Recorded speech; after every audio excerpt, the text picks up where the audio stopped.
So I went downstairs figuring I'd find some mercenary or an escaped serial killer or some other lowlife I'd put away, right? But when I hit the lights, I saw a young kid. Couldn't have been 20. Skinny, dirty. Didn't even have a real weapon, just a rusty shiv.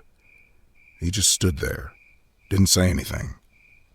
My whole career, I've been staring down the most dangerous people in the country, and the only one to get into my house and scare my family to death was just some kid about to crap his pants. I pointed my gun at him, and he just stood there with his mouth open. Bad luck for him. He was pretty lucky to still be alive. And you know what? It was you that saved him. I think you have me confused with somebody else, Ethan. No. Listen.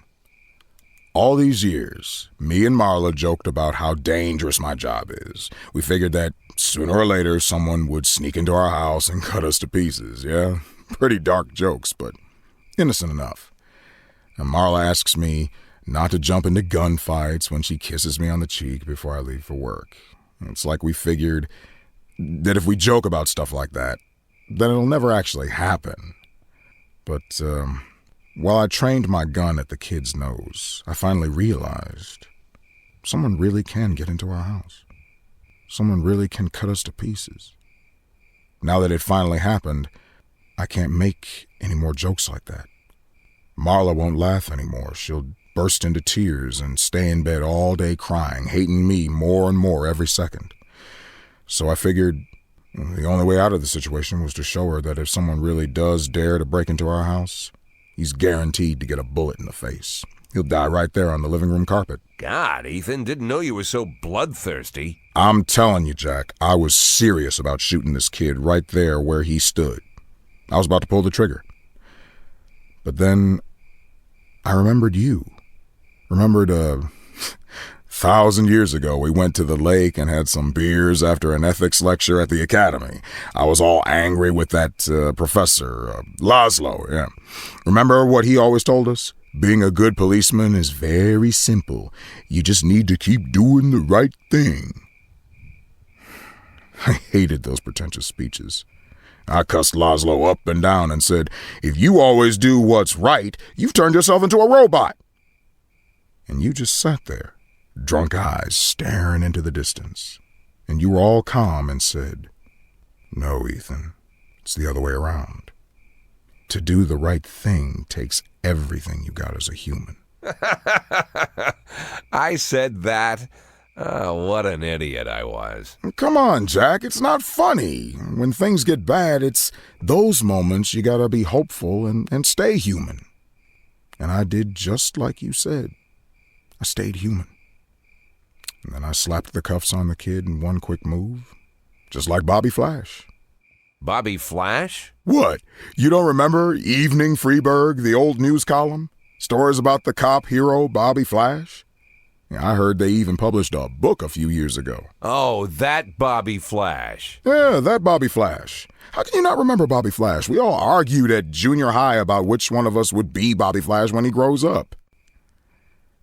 Oh, I'm no Bobby Flash. A hero cop would never think about shooting a terrified teenager.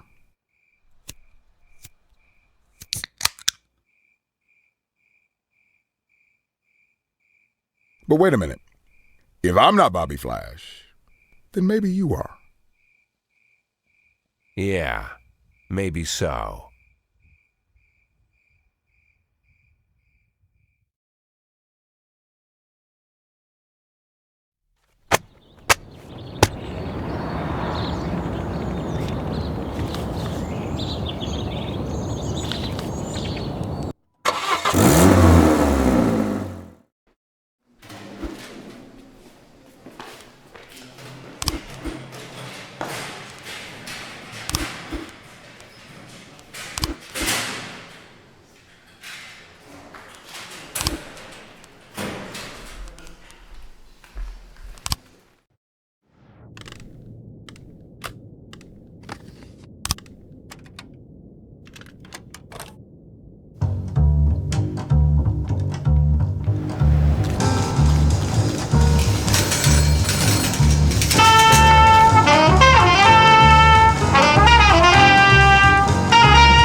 412B in progress.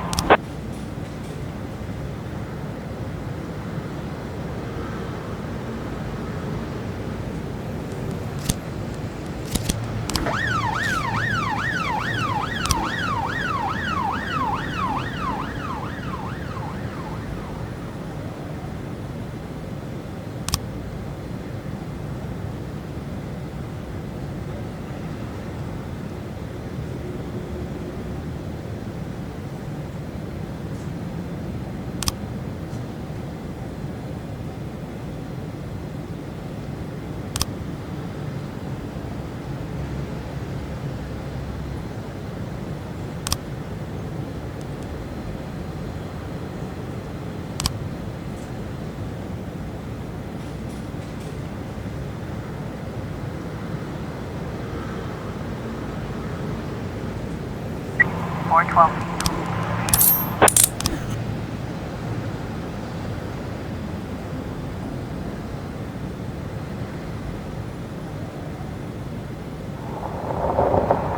Seven 10A in progress.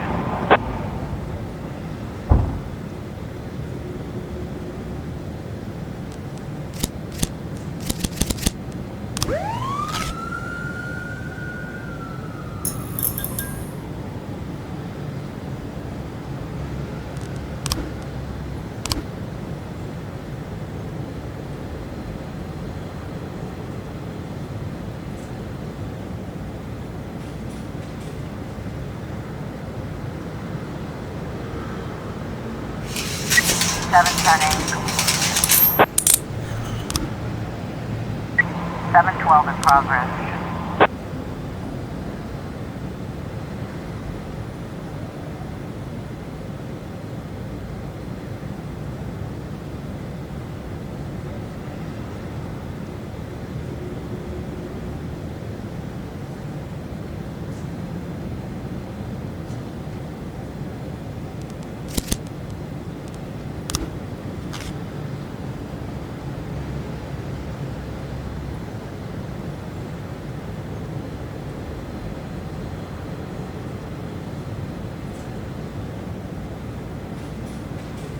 Four 10B in progress.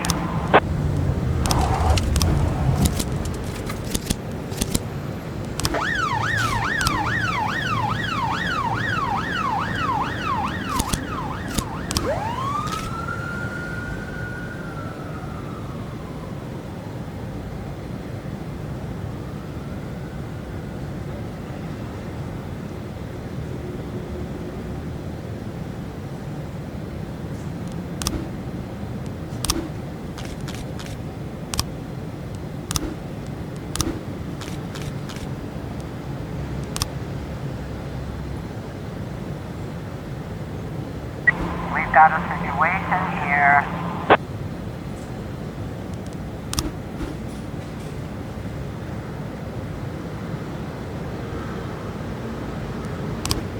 Seven 12 complete. We've got a situation here.